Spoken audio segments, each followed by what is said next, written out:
Hello and welcome back to the TVBinges.com Pilot Roundtable, a Southgate Media Group podcast. I'm Kyle Tremblay, the editor of TVBinges.com, and I am joined as always by a fellow TV Binges writer.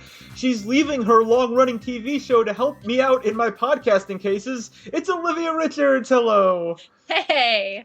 All right, we're moving to Idaho and opening our own podcasting business. Perfect. So, of course, we are talking about the second of Fox's two comedies to premiere on Tuesday night. It's Rob Lowe in The Grinder. Olivia, what did you think? I literally loved it. Yes!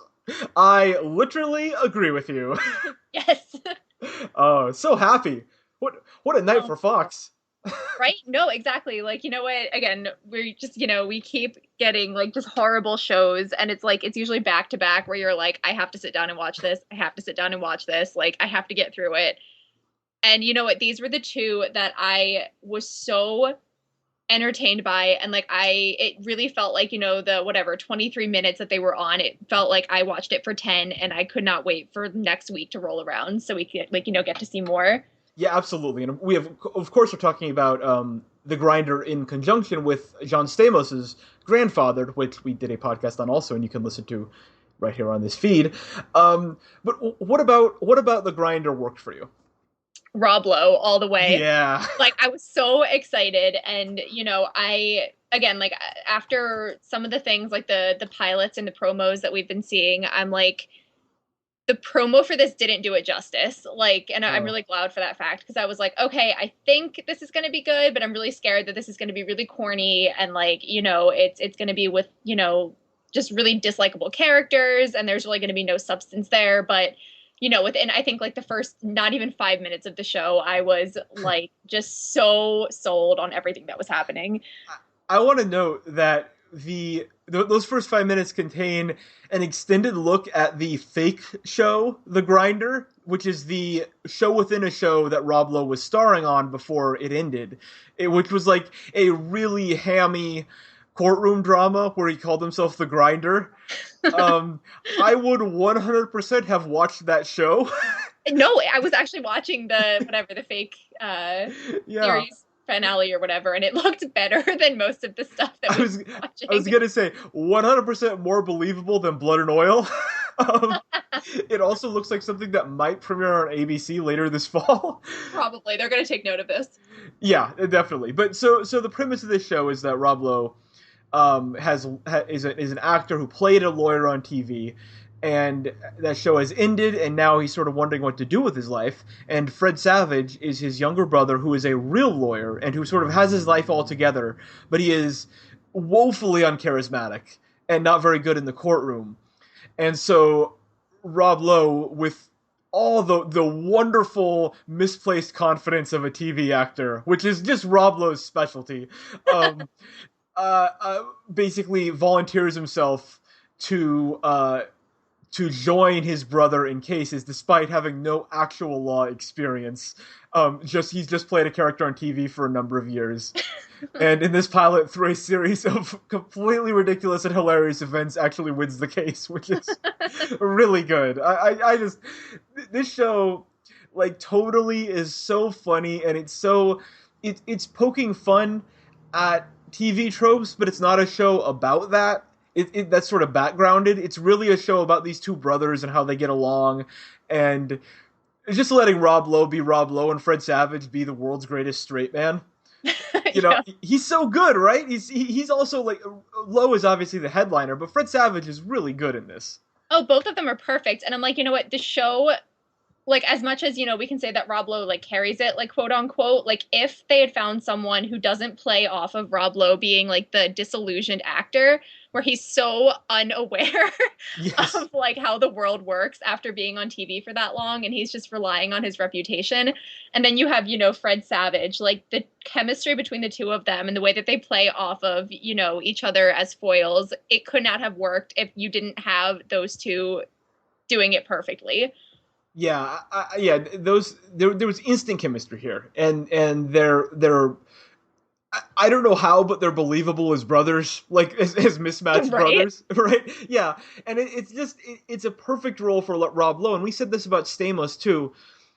these two shows really are written for specific people, and there are no one is better at playing a really sincere and charismatic blowhard than Rob Lowe. It's the Chris Traeger role, right? It's No, just perfect. exactly. Yeah, it's someone who spouts truisms, who has the uttermost confidence in his own abilities, despite having no backing for that confidence, and it's just it's a perfect role for Rob Lowe, and Fred Savage is just great as this sort of put upon brother who's just a professional and caught up in this hurricane that his actor brother in his Humvee arrived at his doorstep, and I don't know, it's a great setup. You can totally see how it's going to work every week because there's going to be cases and they're going to be working together, and it'll be like a procedural in its own right.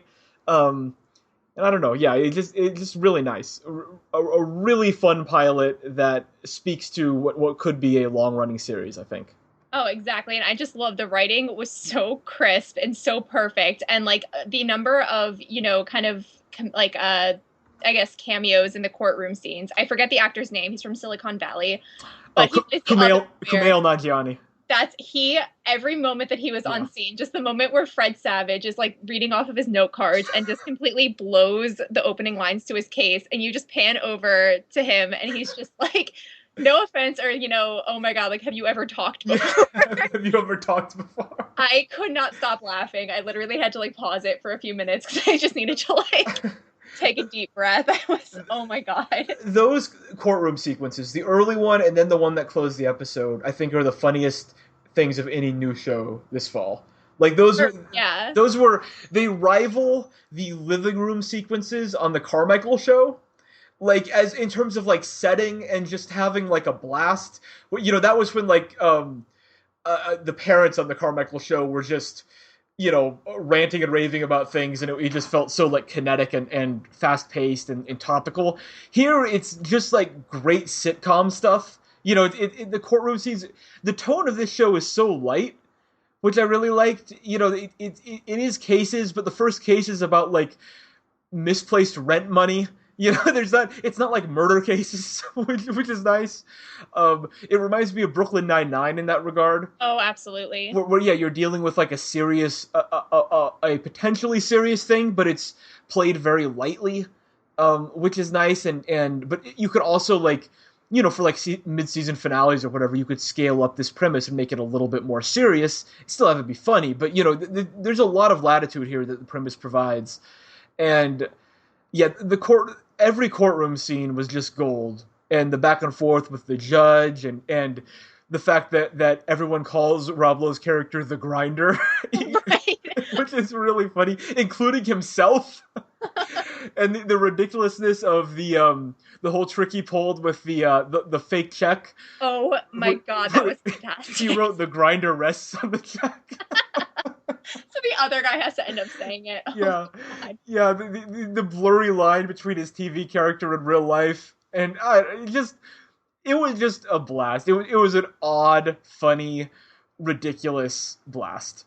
And Oh, I loved yeah. it. There was one more moment where they had where it was, oh, I forget, he was talking to Fred Savage's son. So like Fred Savage has the daughter and the son, and essentially he leverages the daughter Oh yeah, like preparation to be a lawyer. He essentially like sells his daughter to I guess, the kid who like he wants to have a better reputation.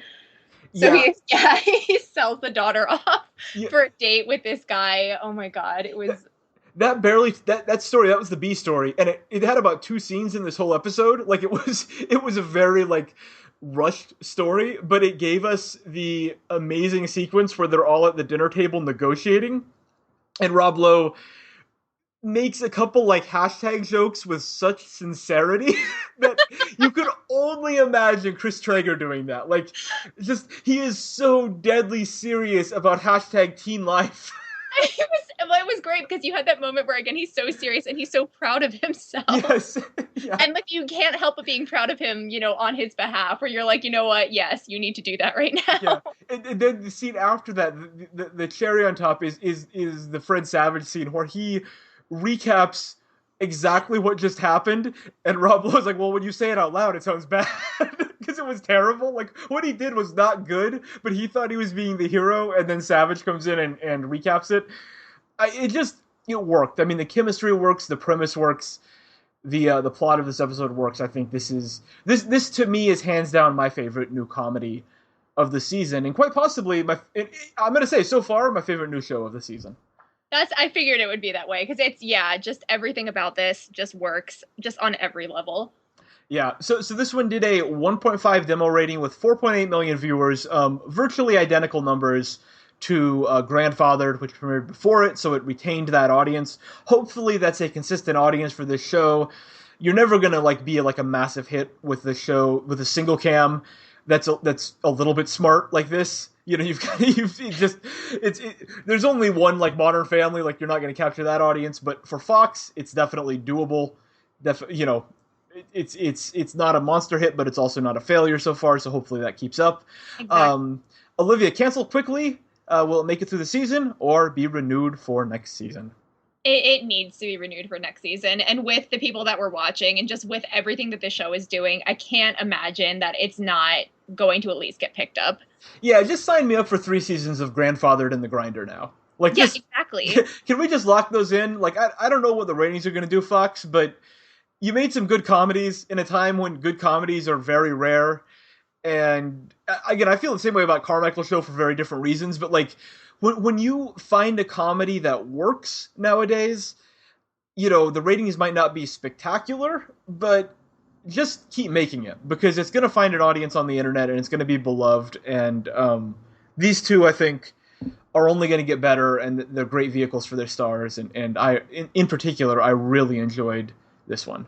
So, Olivia, thumbs up or thumbs down on The Grinder?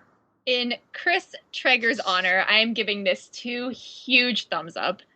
Yes, I am literally agreeing with you. Literally perfect. Yes. If I probably would have given it a thumbs up even if it was only average, just because I want to support Chris Traeger. Yes. But luckily, it doesn't need any kind of that charity. This is a really, really good show, and everyone should check it out. Absolutely. So you've been listening to the Pilot Roundtable, a TVBinges.com and Southgate Media Group production. You can listen to all of our episodes on iTunes, where you can rate and review us. We'd appreciate that. Or find us at SouthgateMediaGroup.com. Follow Olivia on Twitter at RichardsOlivia, and me on Twitter at KyleLovesTV. Till next time.